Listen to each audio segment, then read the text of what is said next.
오늘 우리가 함께 묵상할 하나님의 말씀은 에스라 6장입니다. 말씀 봉독은 13절부터 15절까지 하겠습니다.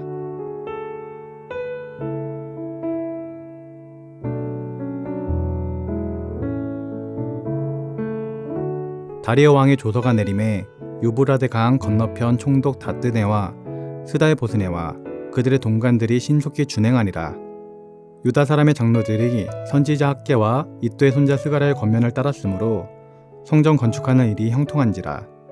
이스라엘 하나님의 명령과 바사왕 고레스와 다리오와 아닥사스다의 조서를 따라 성전을 건축하며 일을 끝내되 다리오 왕 제6년 아달월 3일에 성전 일을 끝내니라. 아멘.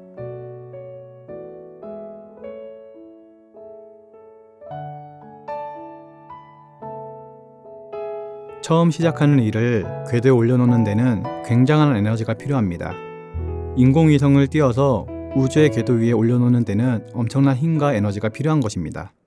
지상에서 띄울 때, 대기권을 벗어날 때, 다시 궤도에 진입할 때 많은 에너지가 필요한데 일단 궤도에 들어서기만 하면 그때부터는 알아서 자리를 찾아가고 순항을 하게 됩니다. 어린아이가 세상에 태어나서 첫 발걸음을 뗄 때까지 얼마나 많이 넘어지는지 아시죠? 일어서고 넘어지고 붙잡았다가 쓰러지는 일을 수없이 반복하다가 다리에 힘이 붙고 두려움을 극복하고 나서야 첫 발걸음을 떼기 시작하는 것입니다. 그리고 첫 발걸음만 떼면 그 다음은 일사천리입니다. 처음 하는 일은 어렵지만 많은 에너지를 투여해서 그 에너지가 힘을 받게 되면 그 다음부터는 모든 일이 순조롭게 이루어지는 것을 우리가 많이 보고 있습니다. 그런데 문제는 많은 사람들이 이 사실을 깨닫지 못하고 처음에 에너지를 너무 많이 써버렸기 때문에 힘을 받기도 전에 포기하고 있는 것입니다. 많은 사람들이 궤도에 도달하기 전에 포기하고 낙심하고 절망할 때가 많이 있다는 것이죠. 조금만 더 힘을 내면 좋을 텐데 고비를 넘기지 못하는 것입니다. 오늘 우리가 읽은 본문 에스라 말씀을 보면 귀환한 이스라엘 백성들이 힘을 발휘하고 있습니다. 70년간의 바벨론 포로 생활을 정리하고 귀환할 때 가졌던 유일한 소망인 성전 재건을 위해서 힘을 모았던 것입니다. 하지만 하나님의 성전을 세우는 일은 그렇게 호락호락하지 않았습니다. 사탄이 그 땅을 쉽게 내어주지 않았기 때문입니다. 그래서 사탄은 이런저런 이유로 방해를 합니다. 뇌물을 주어서 방해하고 그리고 서신을 보내서 방해합니다. 대적들이 방해하는 명분은 한 가지였습니다. 이곳에 성전이 세워지면 이곳 사람들이 왕에게 세금을 내지 않을 것이라는 방해였습니다. 이스라엘 민족들이 세금을 안 내겠다라고 한 적도 없는데 그들은 지속적으로 편지를 써서 방해하고 관리들에게 뇌물을 주어서 방해했습니다.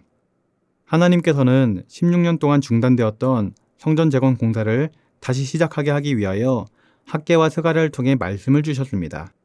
새롭게 힘을 얻은 하나님의 백성들은 하나님의 말씀에 힘입어서 어떤 방해가 있든지 그 일을 추진하기 시작했습니다. 대적들은 똑같은 방법으로 방해했지만 이제는 자기들의 방해가 통하지 않자 다리오 왕에게 편지를 썼습니다. 편지를 받아본 다리오 왕은 다행히도 지혜로운 사람이었습니다. 이렇게 기를 쓰고 성전 재건 공사를 하려고 하는 데는 분명히 이유가 있을 것이라고 생각했습니다. 그래서 양쪽 편에 서서 정확하게 사실관계를 파악하려고 하였습니다.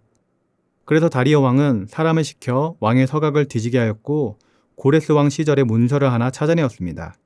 그 문서의 내용이 오늘 본문 에스라 6장 3절에서 5절 말씀입니다. 고레스 왕 원년에 조서를 내려 이르기를 예루살렘에 있는 하나님의 성전에 대하여 이르노니 이 성전 곧 제사 드리는 처소를 건축하되 지대를 견고히 쌓고 그 성전 높이를 60규빗으로 너비도 60규빗으로 하고 큰 돌 3켜에 새 나무 1켜를 놓으라. 그 경비는 다 왕실에서 내리라.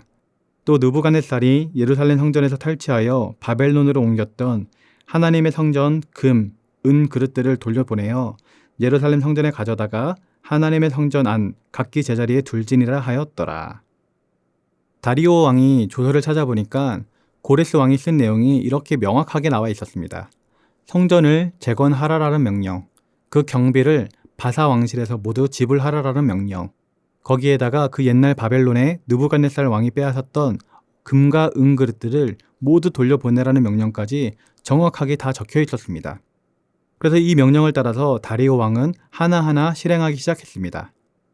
7절 말씀입니다. 하나님의 성전 공사를 막지 말고 유다 총독들과 장로들이 하나님의 이 성전을 제자리에 건축하게 하라. 지금 읽은 말씀처럼 하나님의 성전을 건축하라고 명령을 내리고 그 경비를 고레스의 조서에 쓰여 있는 대로 왕실에서 내라고 명령하였습니다. 그리고 성전을 건축할 동안 레위인들이 하나님께 제사 지내는데 드릴 짐승까지 공급해 주라고 명령하였습니다. 그리고 혹시 중간에서 어떤 사람들이 장난을 치지 못하도록 다시 한번 명확하게 명령을 합니다. 11절 말씀입니다. 내가 또 명령을 내리노니 누구를 막론하고 이 명령을 변조하면 그의 집에서 들보를 빼내고 그를 그 위에 메어달게 하고 그의 집은 이로 말미암아 거름더미가 되게 하라. 이제는 어떤 사람도 어떤 대적도 장난칠 수 없게 되었습니다. 그 결과 다리오 왕 제2년에 성전 공사가 다시 시작되어서 다리오 왕 제6년 기원전 516년에 성전이 드디어 완공될 수 있었던 것입니다. 이 모든 것은 하나님의 은혜였고 하나님의 역사였습니다. 성전 재건을 처음 시작할 때는 굉장히 힘이 들었습니다. 방해자들도 많았고 백성들도 사기가 떨어져 성전을 재건하는 일을 포기하고 있었습니다.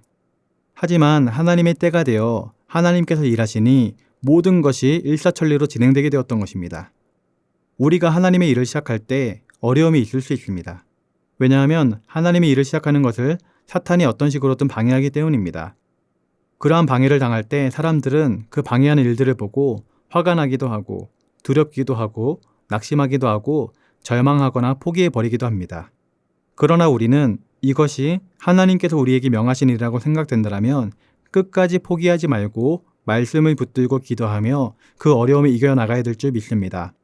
끝까지 포기하지 않고 말씀과 기도로 나아간다면 하나님의 때에 하나님께서 일하심으로 오늘 이스라엘 민족들이 성전을 재건하였던 것 같은 역사가 우리의 삶에도 이루어질 줄 믿습니다. 오늘 우리 앞에 막혀있는 것이 무엇이 있습니까? 선한 일을 시작하려고 했는데 여러 방해 세력 때문에 낙심하고 포기하고 이제는 안 되겠다라고 생각한 것이 있다면 다시 한번 하나님의 말씀을 붙들고 추진력을 가지시기 바랍니다. 처음부터 잘 되는 일은 없습니다.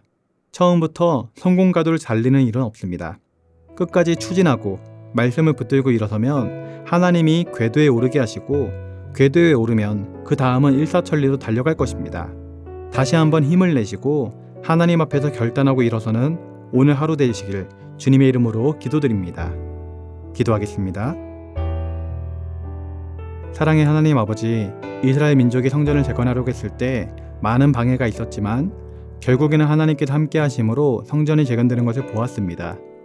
우리도 우리의 삶에 하나님께서 명하신 사명이 있음을 기억합니다.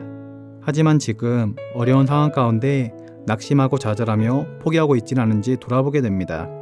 주님, 오늘 말씀을 기억하면서 다시금 힘을 낼 수 있도록 인도하여 주시고 하나님께서 일하시는 하나님의 때를 믿음으로 기다릴 수 있도록 은혜를 더하여 주시옵소서.